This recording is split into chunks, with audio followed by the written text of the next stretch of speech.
Мы продолжаем освещать самые заветные события. В студии Валерия Наумова. Здравствуйте. И вот основные темы. Началась подготовка к предстоящему пожароопасному сезону 2022 года.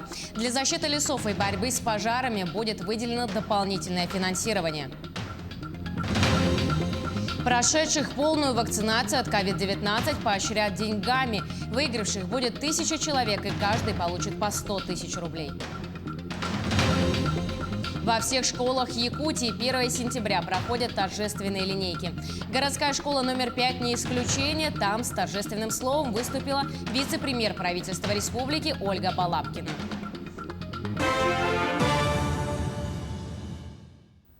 Началась подготовка к предстоящему пожароопасному сезону 2022 года. Об этом сообщил глава региона Айсен Николаев в своем обращении к жителям.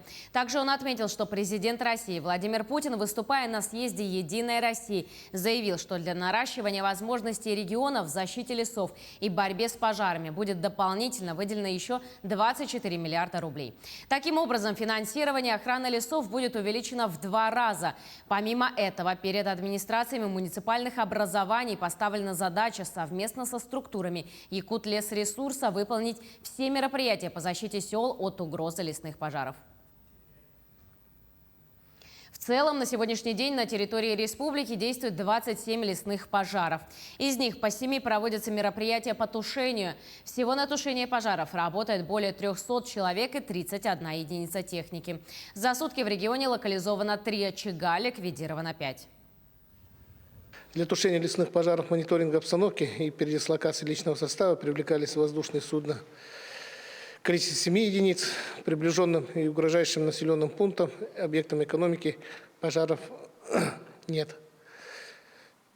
Пожары присутствуют активно в 4 районах. Это Мирнинский, Сунтарский, Усьмайский и Чурапчинский. Перейдем к эпидобстановке. Ситуация с коронавирусом в республике остается напряженной. За последние сутки заболели 144 человека. Об этом сегодня сообщили на брифинге регионального оперштаба. Больше всего заболевших в столице. Здесь зафиксировали 81 случай. В Улусах также не прекращают заболевать. 7 человек в Нерюнгринском, 4 в Сунтарском. Кроме этого, по 3 случая зарегистрировали в 5 Улусах, по 2 случая в 16. В связи с началом учебного года и окончанием отпускного периода вирус распространяется в отдаленных поселках. Поэтому соблюдение ограничений и массовая вакцинация остается актуальной мерой. Со следующей недели начинаем ревакцинацию работников социальных учреждений. В целом массовая ревакцинация сегодня возможна на территории республики, исходя из того объема вакцины, которая есть в наших медицинских учреждениях. Еще раз обращаю внимание, кто попадает под ревакцинацию. Это прежде всего граждане, которые переболели 6 месяцев назад и, соответственно, либо ставили 2-ю дозу вакцины «Спутник Лайт», также «Спутника» около или «Пивак Короны», либо иного другого вида вакцины полгода назад. То есть вот такой временной лаг, он дается для того, чтобы непосредственно прийти и к процедуре ревакцинации. Тем временем прошедших полную вакцинацию от COVID-19 поощрят деньгами.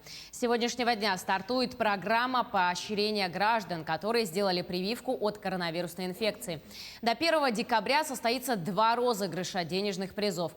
По решению правительства предусмотрено, что выигравших будет 1000 человек, и каждый получит по 100 тысяч рублей. Участвовать в розыгрыше денежных призов смогут граждане старше 18 лет, прошедшие полный курс вакцинации любой зарегистрированной на территории России вакцины. Важно только, чтобы полный курс вакцинации закончился до момента, когда будет проведена лотерея. Глава Якутии Айсен Николаев поздравил якутян с 1 сентября Днем знаний. По всей республике начало нового учебного года встречают 148 тысяч школьников и 50 тысяч студентов. В том числе в 1 класс отправляются 16 тысяч детей. Он отметил, что в этом году учебный год начнется в традиционном очном формате. Продолжается строительство школ и детских садов в республике. Все это направлено на достижение главной задачи – создать равные стартовые возможности возможности для каждого ребенка и для каждого молодого человека в Якутии вне зависимости от места его проживания. Также Айсен Николаев на 2024 год поставил цель войти в число лучших 15 регионов России по качеству образования. В столичный микрорайон Марха пришел высокоскоростной интернет. В День знаний его запустили в здании Мархинской школы номер 1. В торжественной церемонии принял участие глава города Евгений Григорьев.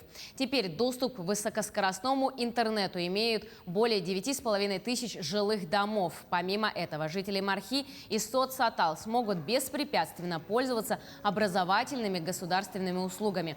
А учащиеся школ получат качественное дистанционное обучение в период пандемии COVID-19. В прошлом году, когда мы начали обучаться дистанционно, у нас выявились такие проблемы, что у наших семей не было интернета. Вообще нет возможности подключиться к интернету. И сейчас вот с введением высокоскоростного интернета дети, родители могут подключаться. И мы можем сказать, что уже какое-то количество уже семей, никаких проблем не будет к дистанционному обучению. Во всех школах Якутии 1 сентября проходят торжественные линейки. В городской школе номер 5 обучение начнут больше 1000 детей, из них 140 – это первоклашки. Одна из старых школ Якутска в этом году начинает учебный год со строительства нового пристроя для учащихся. Здание находится отдельно от основного здания по улице Курашова. В нем новый учебный год начнут порядка 300 старшеклассников. Кроме того, в этом году между двумя зданиями проложили асфальт для удобства учащихся и учителей. Учеников на торжественной линейке открытия нового учебного года поздравили директор школы Андрей Емельянов, учителя и родители. Выступила с торжественным словом и вице-премьер правительства республики Ольга Балабкина, которая отметила, что одна из крупных центральных городских школ нуждается в расширении. Сегодня принято решение о дополнительном здании уже здесь, со спиной 5-й школы, на расширение этого учебного комплекса. Одна из старейших школ, одна из лучших школ, как и все школы нашей республики. Я хочу поздравить всех и родителей, и малышей, ну и всех якутян с праздником 1 сентября. В любом случае, это новый старт, новые надежды, ну и, конечно же, рождение новых успехов наших якутян. Маленьких и больших, но те, которые действительно являются основой для развития нашей республики. Успешного всем учебного года! Тем временем на торжественную линейку дети традиционно приходят с букетами для учителей. Какие цветы сейчас в моде и во сколько обойдется цветочные поздравления 1 сентября, расскажет Саргалана Неустроева. Традиция дарить букеты цветов учителям на 1 сентября относительно молодая. Зародилась она в 80-е годы, когда впервые был объявлен Всенародный день знаний. Правда, выбор цветов в те годы был невелик, потому часто в ход шли цветы с грядок. Я жила в Омге, она тоже. И мы где собрали? Возле дома, наверное. Да, где-то возле дома собрали. И я так стеснялась подарить учительнице, что я отдала своему младшему брату, и он подарил.